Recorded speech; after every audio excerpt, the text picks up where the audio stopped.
भाइयों, मैं सिद्धांत ठाकुर और ये है मेरा पहला ब्लॉग। और आपको पता है कि जैसे होली आ रही है तो मैंने सोचा क्यों ना इस बार की होली श्री कृष्ण की नगरी मथुरा वृंदावन में मनाई जाए। तो मैं वहीं से ही अपने ब्लॉग की शुरुआत करूँगा। और ये दोनों मेरे छोटे भाई और हम तीनों आज निकलेंगे मथुरा के लिए। तो चलिए मिलते हैं झांसी के स्टेशन पर। जय श्री राम। ठीक है गाइस, अब हम लोग आ चुके हैं झांसी के रेलवे स्टेशन और हमारी ट्रेन को आने में भी 10 से 15 मिनट बाकी है। तो चलिए ट्रेन का इंतज़ार करते हैं, देखते हैं कितनी देर में ट्रेन आती है। तो गाइस, अब हम लोग ट्रेन के अंदर आ चुके हैं और चलिए अपनी जर्नी की शुरुआत करते हैं। राधे राधे। सो फाइनली हम लोग मथुरा जंक्शन पहुंच चुके हैं और थोड़ा आराम करने के बाद अपनी जर्नी की शुरुआत करेंगे। तो भाई लोग, हम लोग अपने रूम से तैयार होकर निकल चुके हैं बरसाने की ओर। देखते हैं वहाँ की होली कैसी है। ये देखिए मेरा छोटा भाई, कैसा लग रहा है? मज़ा आ रहा है कि नहीं? बहुत मज़ा आ रहा है, दिल गार्डन गार्डन हो रहा है। तो दोस्तों, हम लोग बरसाने के लिए निकल चुके हैं। मथुरा से हमें बस स्टैंड से बस मिली थी जिसका किराया करीब 70 रुपये था। अगर आप में से कोई भी बरसाने आना चाहता है तो मथुरा से बस स्टैंड तक पहुँचे और वहाँ से 70 रुपये खर्च करके बरसाने के दर्शन करें। राधे राधे। तो सफ़र के बीच में हमें महादेव की बहुत ही सुंदर मूर्ति मिली है। इस मंदिर का नाम है चार धाम। आप देख ही सकते हैं हमारे महादेव कितने प्यारे लग रहे हैं। तो दोस्तों, मैं बरसाने में आ चुका हूँ। मेरी शक्ल देखकर तो आप समझ ही गए होंगे कि मैं बरसाने में आ चुका हूँ। ये बरसाने की फेमस बिरयानी और ये बरसाने के बिरयानी वाले भाई भैया, इन्हें दिखा दीजिए अच्छे से नाम मिलकर। चलिए बिरयानी खा कर देखते हैं कैसी है।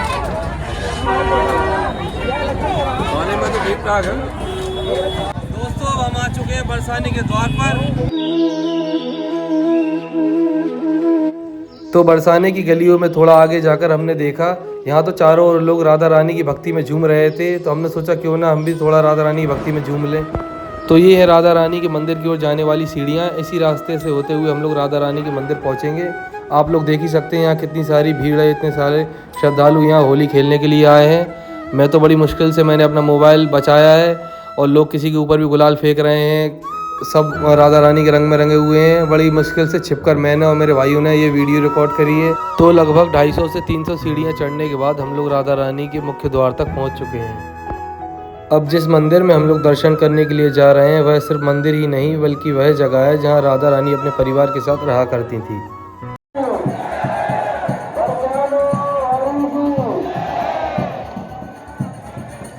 मेरी तो बिल्कुल आत्मा ही प्रसन्न हो गई राधा रानी के दर्शन करने के बाद।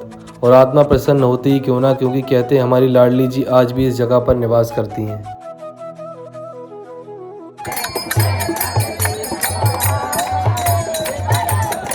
आप देख ही रहे हैं यहाँ पर लाखों लोग राधा रानी के रंग में रंग चुके हैं। इतना थकने के बाद भी इनके अंदर का जोश खत्म नहीं हो रहा है। शायद इसे ही भक्ति की शक्ति कहते हैं। हम लोग को राधा रानी के बहुत ही अच्छे दर्शन हुए हैं। आप लोग भी आओ, दर्शन कीजिए राधा रानी के। बहुत अच्छा लग रहा है यहाँ पे। भाई, ऐसी होली तो मैंने जिंदगी में कहीं नहीं खेली। आप लोग भी जरूर आए और राधा रानी के दर्शन करें, खास करके बरसाने में। राधे राधे राधे। तो मंदिर के ऊपर से आप देख सकते हैं कि अभी भी हजारों की संख्या में लोग मंदिर की तरफ आ रहे हैं। ये देखिए मेरे बगल में खड़ा एक व्यक्ति लोगों के ऊपर गुलाल फेंक रहा है और वो भी इसका आनंद ले रहे हैं। मैं तो एक कोने में खड़ा होकर अपना मोबाइल बचाते हुए ये वीडियो शूट कर रहा हूँ। देखो भाई, राधा रानी के दर्शन करने के बाद हम लोग इतना थक चुके थे कि अब शरीर में बिल्कुल जान नहीं बची थी। तो हमने सोचा कि रास्ते में आलू की टिकियाँ मिल रही थी, जरा उसको खा कर देखते हैं।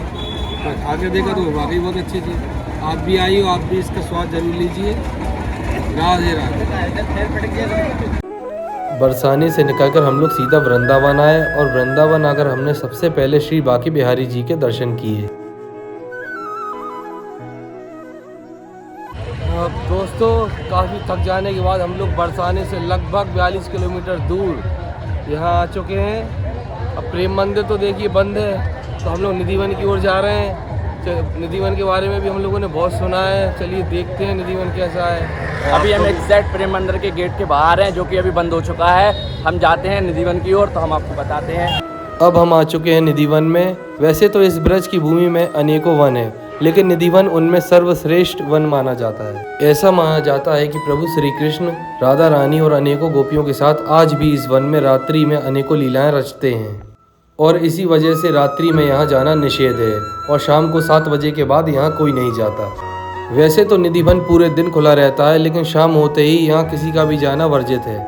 वैसे आपकी नॉलेज के लिए बताना चाहूँगा, इस वन के अंदर जो वृक्ष पाए जाते हैं वह साधारण वृक्ष नहीं बल्कि तुलसी के वृक्ष हैं, पर यह वह तुलसी नहीं जो हमारे घरों में पाई जाती है। इसका नाम वृंदा है, इसी कारण इसका नाम वृंदावन है। तो गाइस, नदी वन में जितना हो सकता था मैंने कोशिश की वीडियो बनाने की, पर वहाँ की सिक्योरिटी गार्ड ने मुझे ना वीडियो बनाने दी ना ही फ़ोटो खींचने दी। और वहाँ इतनी सिक्योरिटी है, इस वजह से मैं ज़्यादा वीडियो या फ़ोटो भी नहीं खींच सका। तो यहाँ पर बहुत गुप्त राज हैं जो कि हम कैमरे में कैद नहीं कर सकते। हम लोग से जितना हुआ हमने आपको दिखाया। बाकी राधे राधे। और हमारी आप भीड़ भी इतनी ज़्यादा है और आप हमारी शक्ल देखकर आप समझ ही सकते हैं कि हमारी हालत क्या हो चुकी है। होली इतना खेला है कि शक्ल भी पहचान में नहीं आ रही है। चलिए, अब यहाँ का तो ठीक है, अब हम लोग चलते हैं प्रेम मंदिर। चलिए ठीक है, प्रेम मंदिर की ओर चलते हैं।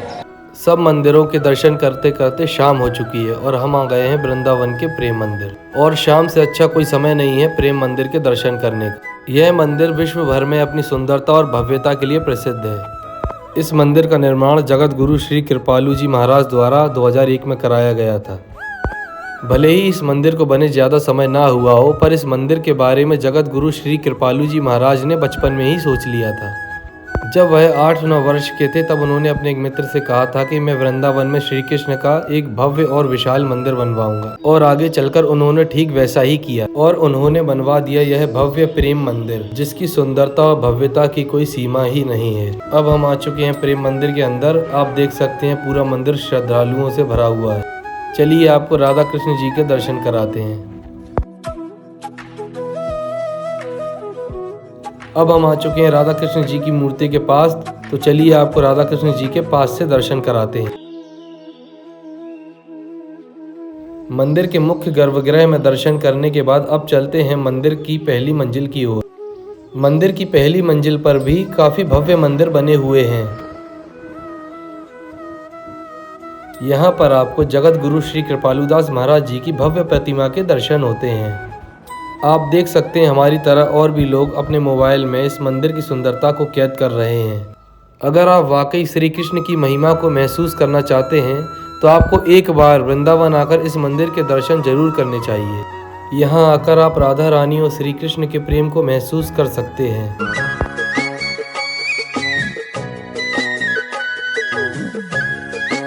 यह झांकी है गिरिराज पर्वत की। श्री कृष्ण ने गोवर्धन पर्वत को अपनी उंगली पर उठाया हुआ है। इसके अलावा आपको श्री कृष्ण की अन्य बाल लीलाओं की झांकियां भी देखने को मिलेंगी। तो गाइस, ब्रज की होली एंजॉय करने के बाद हम लोग आ चुके हैं अपने रूम पर आप मेरी शक्ल से देख सकते हैं कि मेरी क्या हालत हो चुकी है। पर हालत जो भी हो दोस्तों, मुझे मज़ा बहुत ही आया। इसलिए मैं ये भी कहूँगा कि अगर आपको भी ब्रज की होली एंजॉय करनी है तो आप यहाँ ज़रूर आएँ। और दोस्तों, ये मेरा पहला ब्लॉग है, इसलिए हो सकता है मुझसे थोड़ी बहुत गलतियाँ हो गई हूँ, लेकिन आपका जो भी फीडबैक है कमेंट में देना ना भूलें। जय श्री राम।